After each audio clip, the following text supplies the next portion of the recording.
it be that the rotten apple in the MK party was actually not Shivambu?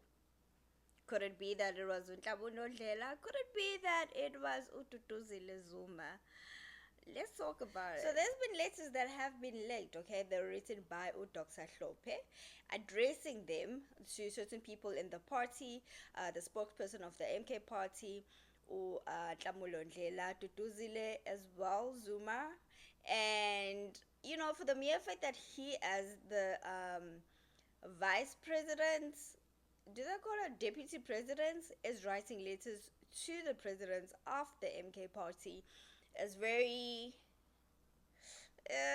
like, it kind of makes it seem as if like there is no what do you call it, there's no communication between the two of them, but also maybe it's also paper trail to literally say, hey, this is what's going on and I have it on record or right now for future references, right? So let's go back. Floyd Shivambu went to Malawi, okay, to Bushiri's church, and that caused a fiasco. Okay, that was like, what's going on? This person is a fugitive in South Africa. I mean, like, hello, what's going on? Fast forward, then there's like some rattles going on, and he is still part of the MK party, but he has came out to say that he's creating this organization where he wants people to decide if there is a reason for another party, which obviously we know he's trying to start a new party, right? But certain people say that he could have just cooled down a little bit, like, Susan Loma and stuff said, hey, it could have just taken a month or two, but you know what he did? He back at him and said, I don't know who you are. But I do also feel like he should have just taken time out to chill. Dr. Ndlozi literally did that to perfection, okay?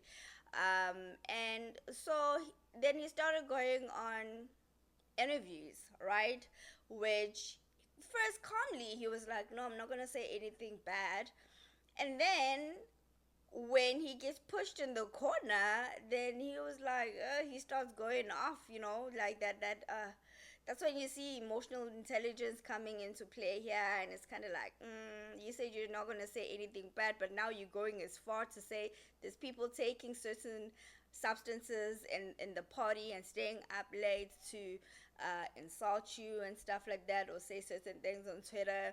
There's people that have certain addictions, um like those accusations. I mean, that was said to Untamulo Ndlela, that he has like a drinking problem, things like that. Untamulo Ndlela went as far as to saying, no, there is no, what, I think wanting to sue him and stuff, went as far as to actually going to go and do a test, a drug test, to prove that he's actually not on any substances.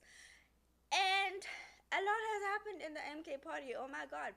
And then there was this rumors about letters surfacing, and Tlamulo Ndlela apparently denied that there were any letters that were surfacing about him, saying that he's incompetent as the chief whip and stuff like that.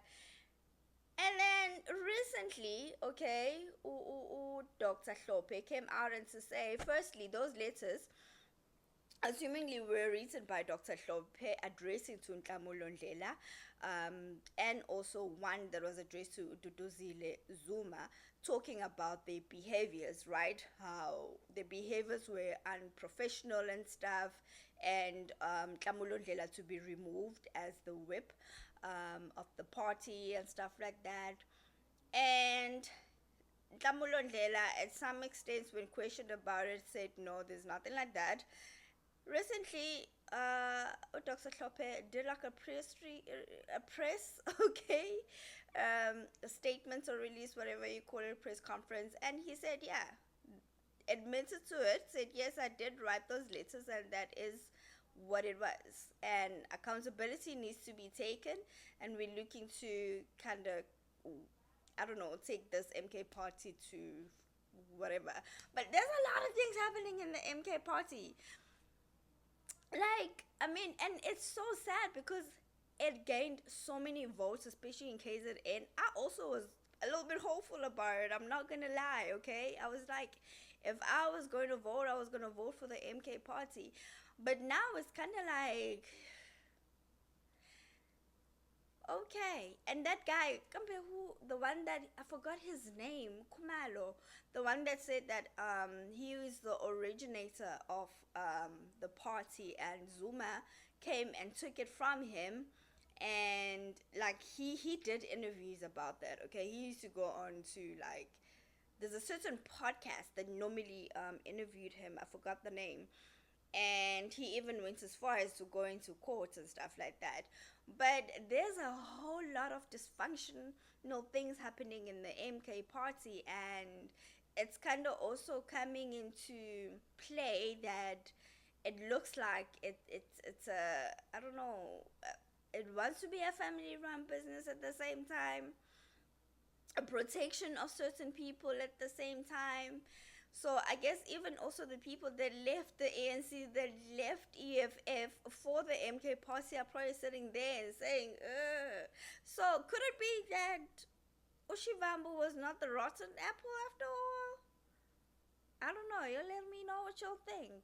And I'm still waiting for everything to just play out, because I know there's still going to be more things coming out. And lastly, also, let's also remember that a lot of people that actually came from the different other parties, they had positions within the ANC party, within the EFF party, right? So they were probably also coming in to gain or gauge on those or positions, whichever ones that they will be given, because they were like prominent people within their previous parties. So now you're coming into a party that is new, that looks like it's it has a huge following. Not even look like, but it's been the fastest growing party, I'll say, in history, right, in South Africa, with the parties that were actually formed recently, in the past, few years, whatever. So they were also probably thinking that, hey, this is probably our chance to kind of get there and get the top positions and stuff like that. Because honestly, politics right now, that's what it is. It's about politics, and being able to generally be in parliament, so that you get that paycheck. Because none of those people are fighting for the rights of the citizens. Like, they're just quiet, Jay. Like, they're just quiet.